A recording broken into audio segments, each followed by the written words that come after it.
Hey guys, welcome back to the channel. I got another MEFI 4 computer, Marine ECM. This is coming from South Carolina. Jake Spears, this is your computer. He said it has injector spraying, full open throttle at a start. That is almost like a shorter injector. We'll see what we have here. So I got the computer connected, and it should be powering up, but I have no communication. So let me just put the diagram in the screen and the multimeter so you guys can see that indeed the computer is actually connected. We got almost 5 volts, which is not a good indicator either, because it's almost 5 volts, but it's not 5 volts. So we have ECM not responding, and I'm only drawing 0.2 or so amps, which in that case is not such a bad news. It might be something I can repair, but we'll see until I open the computer. So I'm going to just quickly retry the communication. So I'm going to click on the, yep, you can see that perfect. I'm selecting MEFI 1 through 4. Before I do that, I'm going to power this off one more time so you can see the lights coming on. Especially here, the fuel pump is not coming on. So no fuel pump. We can see the start signal, but no fuel pump. I can even put the RPMs, which is ready to go, but the computer is not doing nothing. No injectors, no nothing. So not sure where he got that 0 or full open throttle. Again, it's not running in here. So I'm going to take the cam and crank sensor signal out, which I don't need it. All right, let's try to establish communication. You see it's trying to detect the computer. And I know everything is good because I was just working on another computer from Canada, John Lyle, and that was working perfect. That was running good. So just unplug that one and plug this one, and nothing. You can see the right there, ECM not responding. You can see the firmware reference. When I turn the computer off, going away, look at that meter. You see it went to 300 millivolts or so. It's actually 0.3 of a millivolt, so nothing, no voltage in there. And then when I turn it on, you can see the 5-volt reference happening, and there everything else is connected. So Jake, so far, not looking good because I cannot even talk to the computer. So let me open this up and see what I find. So I'll be right back, guys.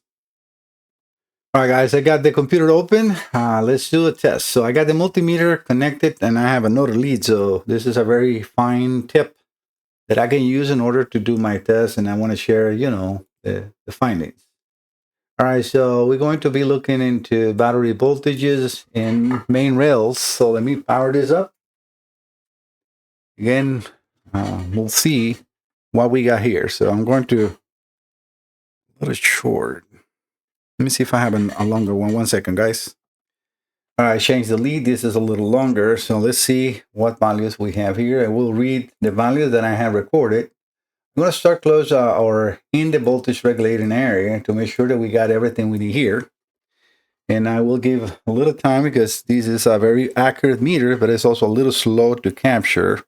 All right, we should have 13 volts in here, or battery voltage. And we do.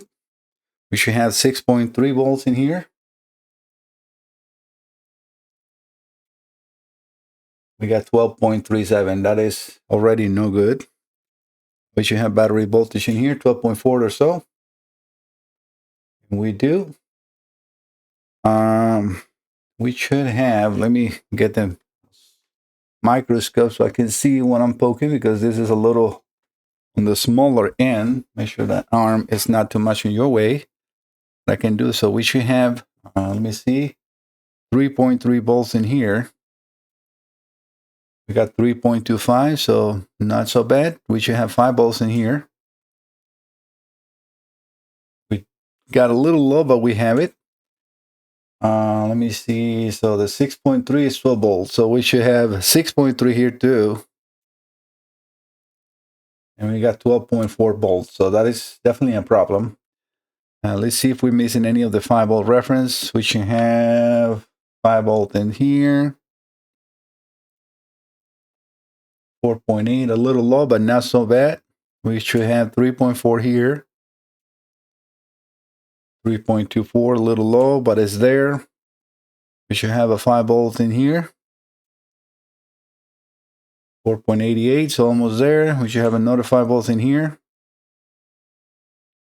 and we got nothing. Okay, we got nothing. That is already looking at the problem in the voltage regulator. All right, so let me see if I have battery voltage in here. And we do, which we have then across the resistor, 5 volts on this section. And we do, well, that's good.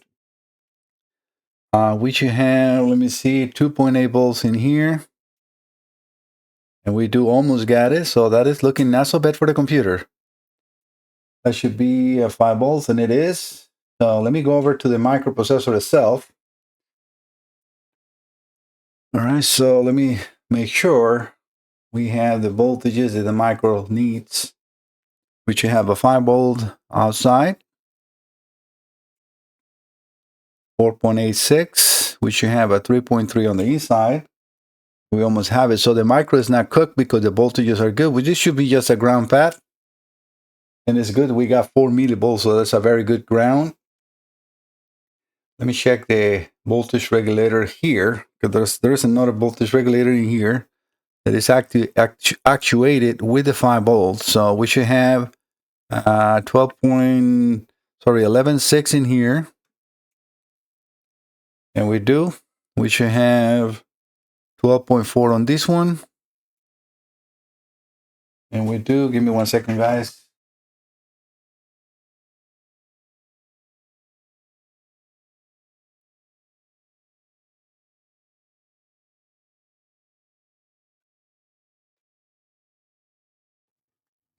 Waiting for the postman to come, and I don't want to miss it because I got a lot of boxes going out. All right. I'm sorry. Now the center should read 8.1 volts. And we have that pretty much there. So, well, that is, I mean, this is definitely a dead computer, but it's looking as possible to be repaired. So this is a good sign. So let me poke a little more. So we got, and this is what I wanted to show you, voltage rails across. And this is the test that I usually do before I condemn a computer good or bad. We definitely see that we have no communication, it's not running, and I can reproduce that. So this is not just injectors, Jake, this is definitely something else, something more deep. So let me see what I can do with the computer now. I need to do a little more tests, and I will contact Jake to see if he approves the repairs. If we do, then we proceed. Otherwise, I will just come back and call it not approved. All right? I'll be right back, guys. Hi guys, sadly it's not really a or a good output for this computer. I try to, see what I can find on the main regulator. The pads are just destroyed, and this is a hybrid ceramic board. This is not like, you can remove layers and do some pads. You can do some of the ones that are exposed up in the tab, but there's some really fine layers under this voltage regulator. They are just like a tenth or even less than human hair. So it's super, super small. And I have successfully repaired some of them when I have material to work with. The problem with this one is not. And I can make the computer talk. I'm going to show you his history. It's actually very low hours on this computer. So this is, I just connected it, and you'll see the hours in here, or the date and everything. So let me move you over to that.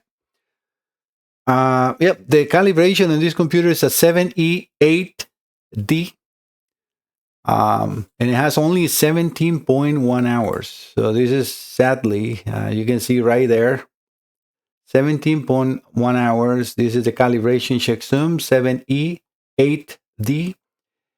Going down to full codes, when I was able to, poke in there and make it work, because the side, like carving under the regulator, I can get to point and inject the signal, the voltage, and make it work. But the problem is, from there out, there is like maybe, I will say maybe a 32 or 64 of a second of a space, and then it goes under a layer that is kind of like a hard epoxy, and it's not even an epoxy, it's something else, and it's just impossible to dig to it and work in there. So yeah, give me 1 second.